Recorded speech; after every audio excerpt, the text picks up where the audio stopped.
भाई बांग्लादेश की आजादी के लिए भारत का बहुत बड़ा योगदान रहा है।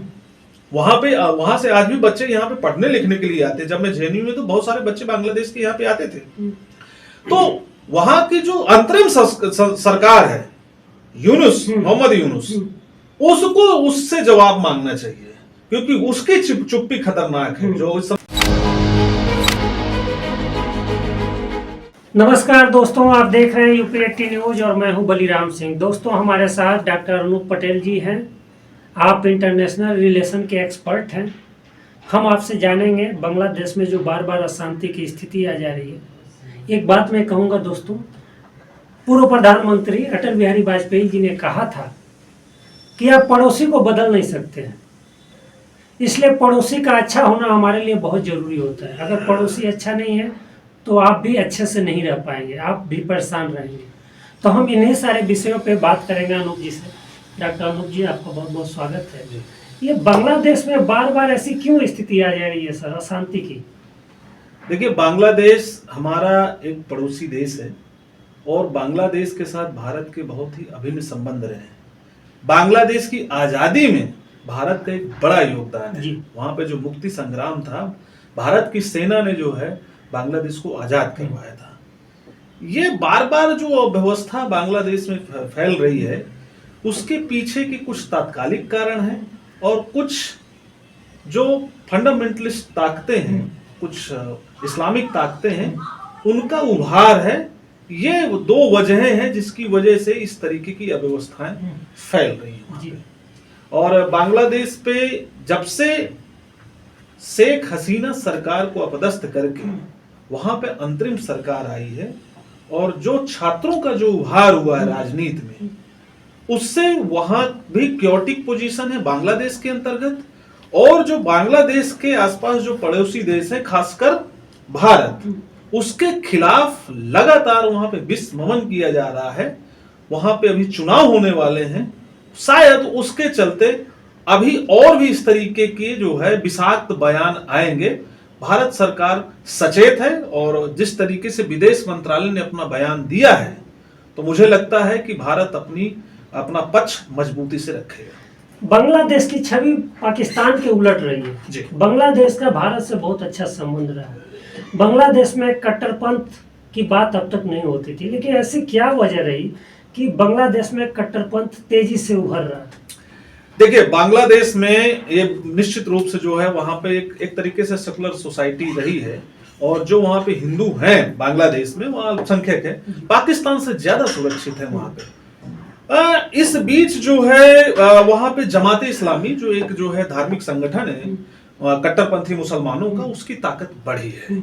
और साथ में आज से 20 साल पहले उनका जो है सबसे बड़ा जो है दुश्मन पाकिस्तान हुआ करता था, क्योंकि पाकिस्तान से उन्हें आजादी मिली थी और वहां के समाज को उसने रिप्रेस किया है। लेकिन इधर क्या है कि कट्टरपंथी ताकतें मजबूत हुई, जिससे युवा समाज को उसने काफी प्रभावित किया। क्या वजह रहा कि क्यों मजबूत हुई कट्टरपंथी ताकत? उसकी वजह यह है कि क्या हमारे मन में भी कुछ कमियां रही, भारत में भी, जिसकी वजह से वहां? नहीं, बिल्कुल। बात यह है कि कहीं पे भी अगर कट्टरपंथ मजबूत होता है तो उसके कई सारे कारण होते हैं। उस समाज के साथ दूसरा समाज किस तरीके से बिहेव करता है, पड़ोसी मुल्कों में किस तरीके से उनके साथ व्यवहार हो रहा है। लेकिन मैं पर्टिकुलर बांग्लादेश की बात करूं, बांग्लादेश देखिए, जमात एक जो है ग्लोबल लेवल का जो है कट्टरपंथी संगठन है मुसलमानों का, तो उनका जो है प्रश्रय उनको जो है राजनीति में भी मिलता रहा है। और इस बीच जो है शेख हसीना की सरकार जब गई तो वहां पे जो दूसरी पार्टी है वो कट्टरपंथी संगठनों के ज्यादा नजदीक है, खालिदा जिया। तो इस समय क्या है कि जो कट्टरपंथी ताकतें सरकार के अंतर्गत हैं और जो कट्टरपंथी जो है समाज के अंतर्गत है, उनका अमलगमेशन हो गया है, उनका समीकरण जो है बैठ रहा है, जिसके चलते भारत विरोधी आवाजें वहां पे ज्यादा बढ़ रही है। भारत में इससे क्या क्या समस्याएं हो सकती हैं, जिस तरह से बांग्लादेश में अशांति फैल रही है? जी, अभी हाल में ही बांग्लादेश में मेमनदास जिले में वहां पे हिंदू अल्पसंख्यक दीपू चंद दास की पीट की हत्या कर दी गई और उसके खिलाफ दिल्ली स्थित जो है बांग्लादेश दूतावास के सामने वहां पे विरोध प्रदर्शन हुआ जी। तो बांग्लादेश सरकार ने ऐतराज जताया। भारत के विदेश मंत्रालय ने स्पष्ट किया कि वियना कन्वेंशन के तहत हम दिल्ली में जितने भी दूतावास हैं, मिशन है, उसकी सुरक्षा के लिए प्रतिबद्ध है।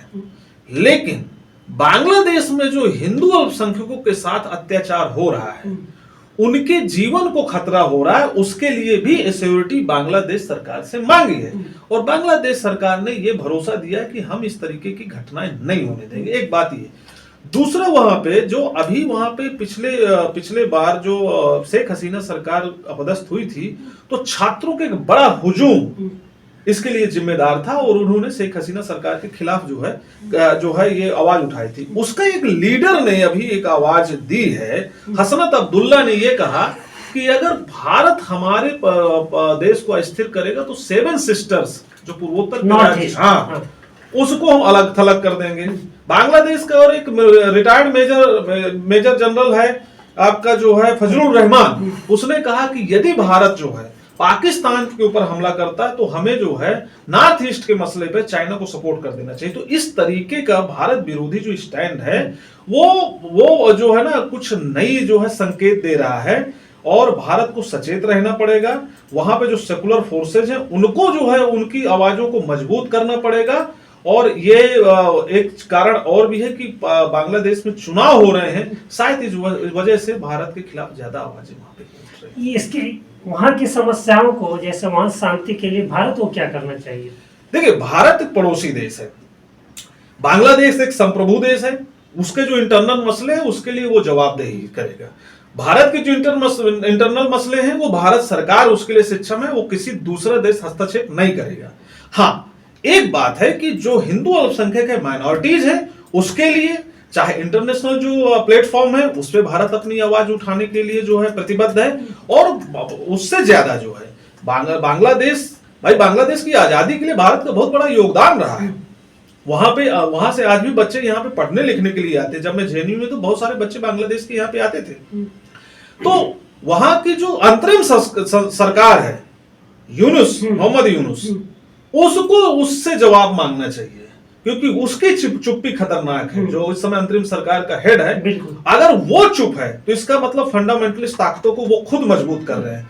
तो उसको घेरे में लेना चाहिए कि आपको स्पष्ट करना पड़ेगा कि आपके देश के अंदर हिंदू जो अल्पसंख्यक है वो सुरक्षित होंगे या नहीं होंगे, और नहीं होंगे तो फिर भारत सरकार को कड़ा जो है रुख अख्तियार करना चाहिए। अच्छा, इस समय वर्तमान में मान लीजिए कि बांग्लादेश भी मुस्लिम बाहुल्य देश है, पाकिस्तान भी मुस्लिम बाहुल्य देश है। हाँ। इन दोनों देशों से भारत के संबंध खराब होते जा रहे हैं। हाँ। लेकिन इनके अलावा नेपाल तो हिंदू देश है, वहां से भी, नेपाल से भी अब भारत के संबंध खराब होने लगे।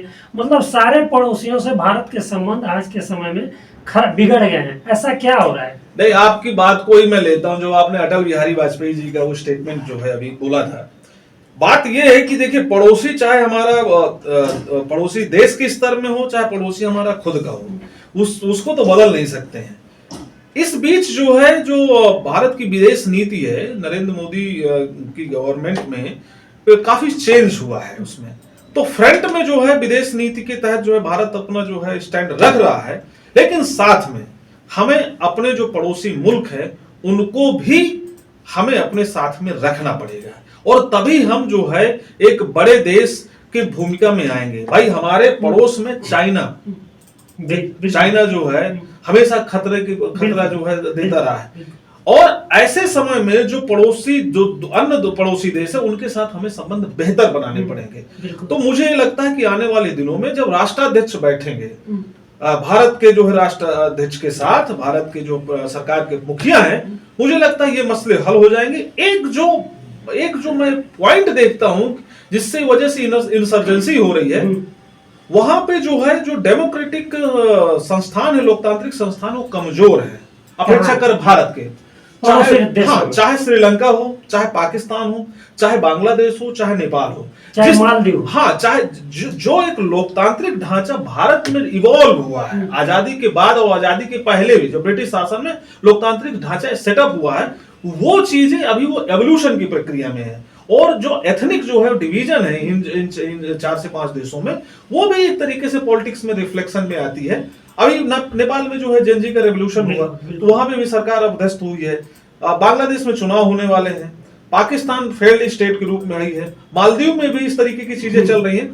तो एक इंटरनल मसले हैं, वो कभी कभी फ्रंट में आ जाते हैं, और अब उसको जो है क्या करते हैं कि उसको हवा देने के लिए दूसरे देशों पे अटैक करना शुरू कर देते हैं। तो जब ये बातचीत होगी, दो देशों के मुखिया बैठेंगे, तो इस तरीके के मसले हल हो जाएंगे। तो ये थे दोस्तों अनूप पटेल जी, आपने सुना भारत के पड़ोसी देश और भारत से उनका संबंध। आपका बहुत बहुत धन्यवाद।